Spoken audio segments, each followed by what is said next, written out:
Noel, thanks for joining us. Really appreciate it. Um, why don't you just start off and kind of give us some background on who you are and how long you've been in business, and perhaps maybe frame of reference, what did you do before real estate? So before real estate, I worked in the corporate world. I did accounting probably for about 10 years. And I got my license probably 4 or 5 years ago, but I didn't actually dive into real estate until maybe 4 years ago. And I just did what everyone else did. I quit my job cold turkey and just jumped into real estate full time. Kind of just over the corporate world. I knew I can do well in real estate. Um, I did a lot of research before though. I'm kind of like, how would you say, my personality is a little bit different, or what do you call it?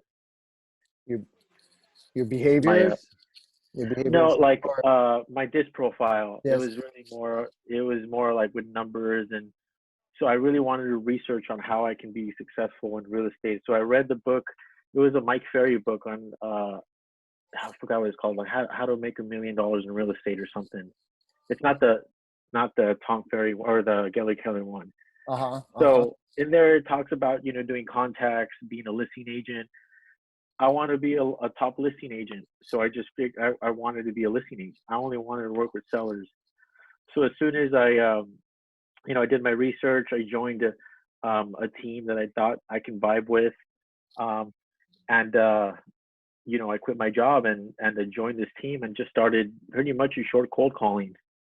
And I didn't really like doing it, but I learned a lot for sure from it. You had said, I knew I would do well in real estate. So I want you to talk about, how did you know that, and what intuition did you have or sign that gave you permission, like, I'm going to succeed in real estate? Yeah, so that's a good question. So I knew I would do well because my brother and I bought a house, maybe, I don't know what it was, maybe 20, I was like 25, 26. And we bought it together and we used a realtor to sell it. And this guy was no different than me. I was college educated. I was like, hey, if this guy can sell a home, it's not that hard. That's when I actually got my license after Got it. that experience. And I did. I actually saved up probably a year's worth of rent. So I knew what I was getting into. I knew I needed reserves. I wanted to hit the ground running. I just think that I wanted to do it smart too. It wasn't just like one day I'm gonna quit my job and do real estate. I did plan it. So yeah, so that's kind of what drove me Got into it. getting into real estate sales. We used a realtor to sell a home that we bought, and this guy was no different than he and I. And so was it that experience, like, was being a realtor on your radar, or was it through that experience you kind of said, man, we're paying, you probably looked at the P&L and you go, looking at all the expenses to sell the house, and you go, wow, there's our 5% or 6%. That's a lot of money. I think I can do what he does. Yeah, so it was kind of like, hey, I've always wanted to be a business owner. My mom's an entrepreneur. I don't think the corporate world was for me, so it was kind of like a perfect avenue for me to get into, starting my own business. I started doing a lot of research. It was one of the businesses where you don't need a lot of capital to start, little to nothing, literally. You just get your license and start, knocking on doors, talking to people, so to speak. So I thought it was a perfect opportunity for me. Okay. Okay. Yeah. That makes sense. That makes sense. And then I also want to just go back and highlight what you said too, is you had 1 year's worth of reserves. Yeah. I've been smart with my money, but anyone I would recommend at least 6 months. At least 6 months. I mean, but if you're a risk taker and I am, you can get away with it. You just have to take action and hustle. Yeah, I Yeah. think you're on point though. That's exactly my same recommendation is when people ask, how long do you think? Ideally, it's 12 months minimum reserves. If you're very entrepreneurial and you have the right mindset and the work ethic, it's possible in 6 months. But I've seen many agents who just didn't give themselves a fair chance by not having the amount of reserves. And I believe they would have been amazing agents, but they just didn't plan accordingly and gave themselves a 60-day, 90-day ramp up. So Yeah, I agree. I think even with the right guidance or the right office, you only need 3, yeah, maybe even less. yeah. Um, of- I think as soon as, we can speak about it later, but as soon as you and I got together, my business increased rapidly. Yeah. So once I just pivoted and got the right guidance, but yeah, I would recommend 6 months. Okay. So you got licensed, been an accountant, corporate America, 10 years. That's a good run. You understood what that looked like. What, aside from seeing when you and your brother sold your house and seeing the compensation that you paid your agent and recognizing that he's no different than I could actually do this. You knew at some point you wanted to build a business. And then who did you align yourself with? This is 4 years ago, right? About that time. So my brother had friends in the industry, and he aligned me with some people. I went to school to get my license, and then I just kind of looked online, did some research, got on the gram, of course, seeing who I can, start, getting guidance from. Mm-hmm. And I found a team and I joined them. I was with Keller Williams from the get-go. And yeah, I one day I set a plan that I gave my, my month notice with my job. And I was like, hey, I'm going to pursue real estate. This is where I'm going. And I just dived in. Yeah, it was pretty crazy. Okay. It was probably one of the scariest things I've ever done, because I left a good salary, but I just didn't want to be comfortable. I mean, I was too comfortable. I was stagnant. I was in a position where I was making the same money, not really going. And I knew that I could do more. It was probably the best decision I've ever made, though. It was rocky, but nothing is smooth sailing. Your first year, though, you may not say that though, right? Yeah. You didn't know that. No. I mean, in hindsight, my first year, it was a lot of trial and error and a lot of failure. But I mean, had I got the right guidance, in my opinion, I think I could have, progressed faster for sure. right. But everything happens for a reason, and I'm glad I went through that, because now my business is totally different from 3 years ago. When you first joined, how did the team help you kind of guide you on what lead gen levers that you should focus on to help create opportunities? Like, walk me through, what did that first 12 months look like? What did you do? Yeah, so they kind of they did guide us. The team was really big, so I didn't really have, I had a lot of people to lean on, but I didn't really know anybody in the industry per se. So I had like a limited few amount of people who actually wanted to help, because everybody's business was actually growing. So I just kind of just followed the crowd. Actually, I did what other people were doing, but I didn't actually like get the day-to-day operational type deal stuff. Like, I didn't know what I was supposed to say, what kind of services I was supposed to get on my own. Mm-hmm. I just didn't know the ins and outs of what exactly, but I kind of just knew that people were calling and on the phone. So that's what I thought I needed to do, is get on the phone and call. It was totally different from what I thought real estate was going to be. So how long did you continue calling, expired, circle prospecting, leveraging Mojo? Walk us through. So you're making your calls. You went on an appointment or two. You're kind of fumbling, failing forward, which is great. You took action. You got I'm going to fast forward a little bit.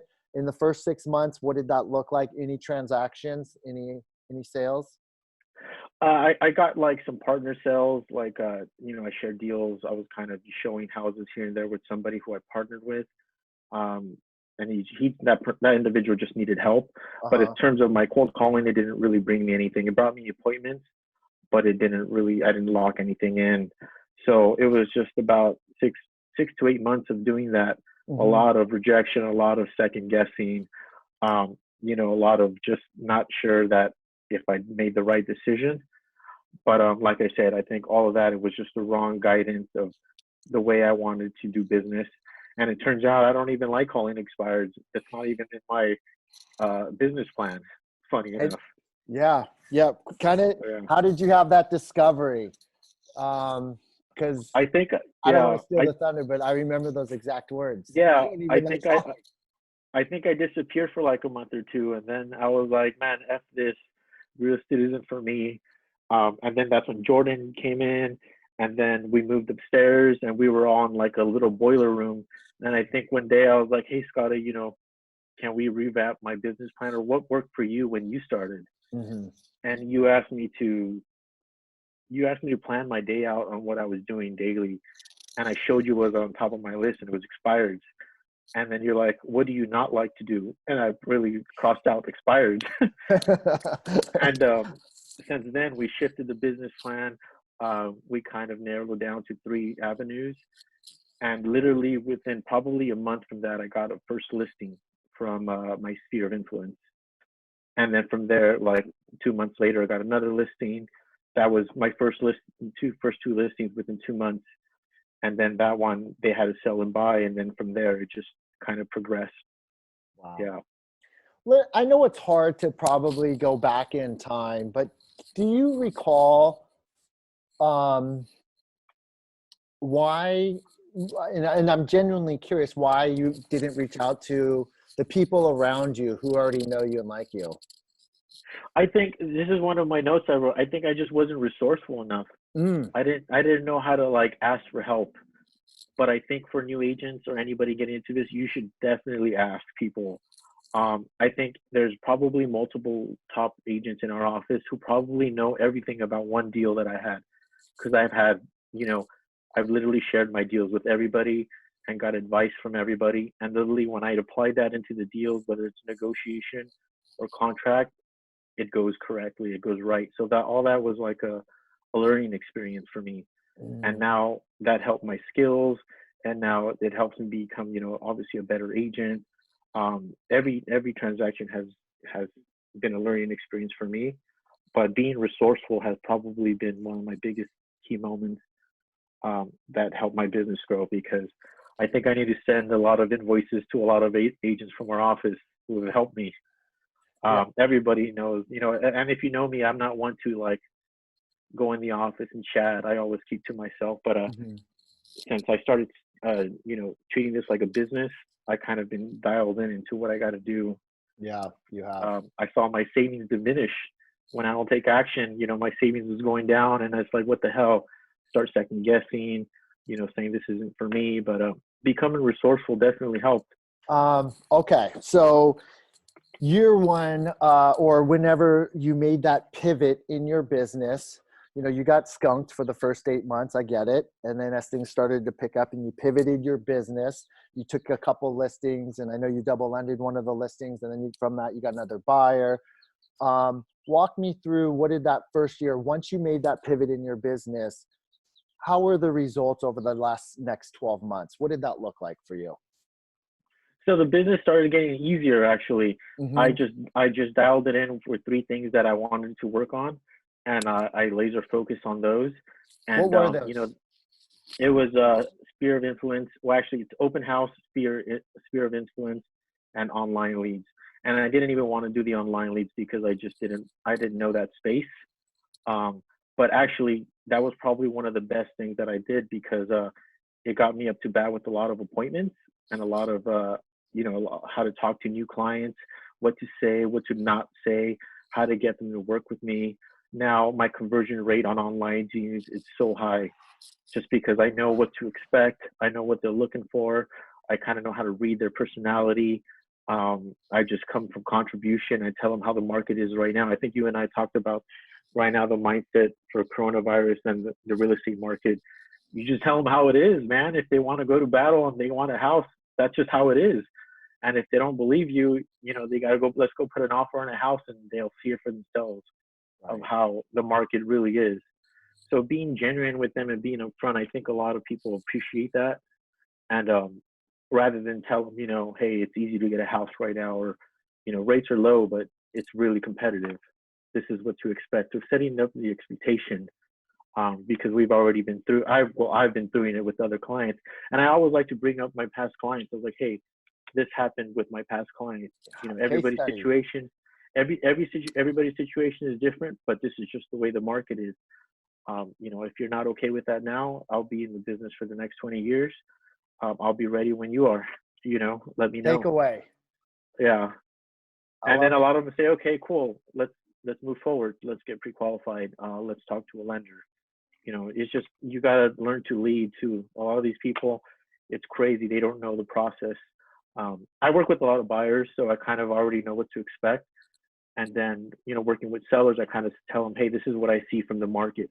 I got 10 active buyers. This is what they're looking for. This is, the market is hot. I can show you their pre-qualifications.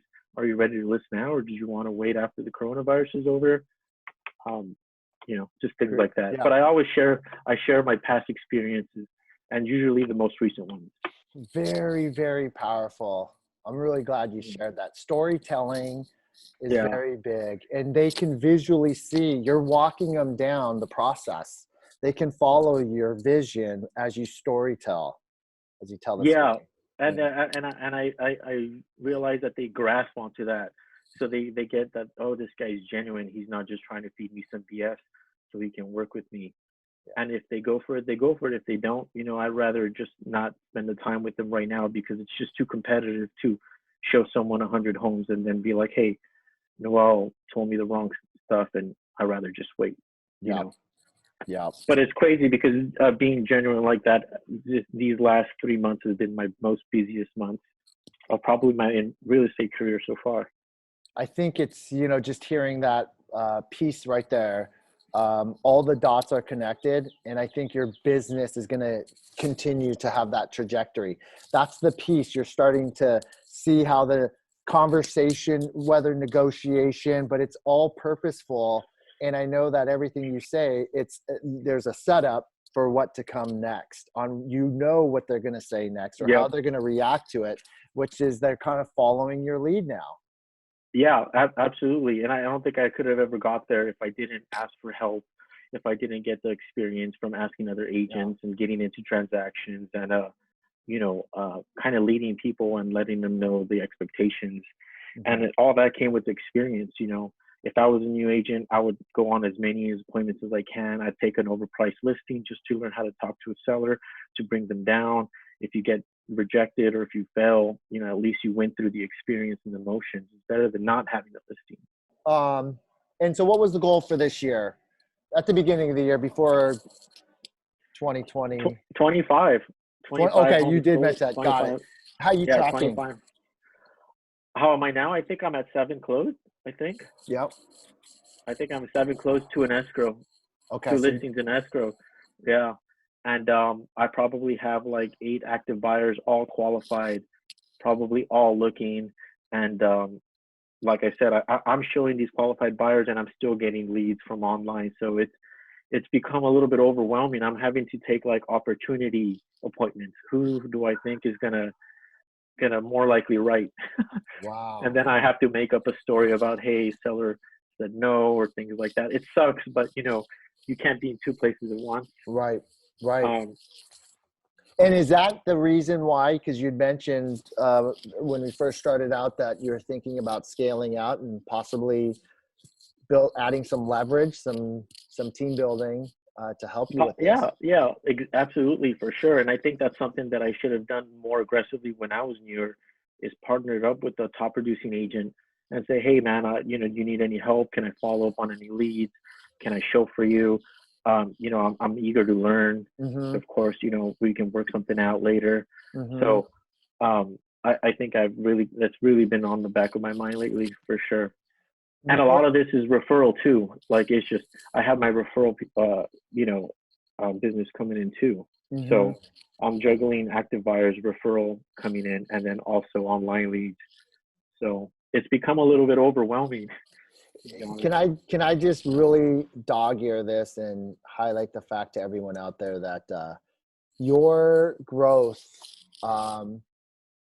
in the way you're going about it is the exact reason why we add leverage to the team. When you're doing such a great job on the forefront of the lead generation aspects that you're starting to possibly lose opportunities. Yep. And therefore, that's why you add people to the team. Where most people, because it's that buzzword right now, team building, team group, team whatever, right, and they just start adding people to build the camaraderie, to help each other, hold each other accountable, but they really still don't have any business yet. Exactly. Where you started to just focus on your top 3 things: lead gen, internet, open houses, SOI, and you're doing it so well that now, like you said, I'm trying to pick which one is the highest probability of making an offer. versus being Yeah. able to spend all of your energy, what you've been doing with every single one. You just can't do it. You can't, like you said, you can't be in two places at once. Yeah, and it's really become overwhelming for sure. I mean, I'm talking like no personal life on the weekends, showing, leaving one client, going to another, and then going to a third. And this is Um, right now during this this is now. epidemic with all the world, what's happening, you're busier than ever. Yeah, and a lot of these conversations with people, coronavirus never comes up. It's never like, wow, the market is, crashing, it's going down. I don't think I want to buy because of coronavirus. It's not the word of talk. It's just rates are low, the market is hot, Right. and I'm trying to get everyone in. But yeah, yeah. Okay. Do you have an idea of what kind of leverage you would add? This is a trick question too, by the way. Like, are you Uh, thinking? Probably an online assistant, a VA, maybe. Oh, Um, yep. and maybe in the future, I mean, I haven't crossed that path yet. Maybe starting a team, a Mm-hmm. buyer's agent, someone to help. It's just that my business has grown pretty fast, and I really literally came from an agent with nothing, Yeah. starting from scratch. I never thought it would be this way. So it's probably, it's a good thing. It's just that I'm still learning. I'm Yeah. still experiencing. I took a listing, and they have tenants. I've never dealt with tenants, so I got some advice from another agent. And now I'm applying it. Yeah. So it's crazy. The market is moving. I think you just have to change your mindset on how you see things. Yeah. And a lot of self-help, self-development. I do read a lot. I podcast. Mm-hmm. I like to hit the gym. So every time you're at the gym, you can podcast. Tom Ferry is really good for anybody. You got to stay inspired. And, we generally, we wake up and, we have to earn a paycheck. We don't have Mm-hmm. a salary. So I don't have kids or family, but I have found what works for me to inspire myself. Yeah. But yeah, the market is crazy right now. And for me personally, it's overwhelming, you know. I know Yeah. people are probably out there going, "What? What is he doing? How is he so busy?" Yeah. Yeah, but I have just, like I said, I've learned to be resourceful. You should have multiple avenues. You have to take action. You have to apply things. You can't just be sitting around and throwing darts at a board. I really nailed my business and pivoted and got hyper focused. One thing that I used to do a lot is look at other realtors and kind of compare myself. And I stopped doing that. Yeah. Everybody's success is different. I used to say, wow, that guy's doing so good. How is he doing that? And it would bring me down. Yes. There's a lot of agents in our office and out of our office and our neighboring offices that I would be like, shit, man, what are they doing that I'm not? But you can always reach out to them. They'll tell you, Right. you just got to take action on what they're doing. Let's open it up to some questions as we're winding down. So we asked that on the Redfin leads monthly. So that's just the Redfin model is a referral. But I want to see if anyone out there has any questions for Noel. Yeah, my number one plug would be everyone who hit up Redfin for sure. I mean, it's free leads, and the worst they can say is no. And if you keep jabbing at them, they'll probably eventually let you in. They turned me down. It was in Oh, did they? 2000. Yeah, well, I tried once or twice in 2010 or 11, and Yeah. they didn't like the fact that it would be me meeting with them and then handing it off to an agent. Yeah. And they said, nope. We want it to stay with Yeah. one person. It's got to be I solo hear you. agent. And so I failed. Another thing that's helped me is getting reviews online. I think reviews are a major key role. It's like your resume. I introduce everybody via text and email to my Zillow link. I say, hey, look at what my past clients are saying about me that work with me. I always refer to, Google my name as a realtor. You'll see Zillow, you'll see 5-star reviews. That's just when they see that, they're like locked in. Yeah. That's really it. Yeah. Again, case study. You're just sharing hey, here are some other people. Take a look at it if you want to. And then if you like it, then call me back. You're very nonchalant about it.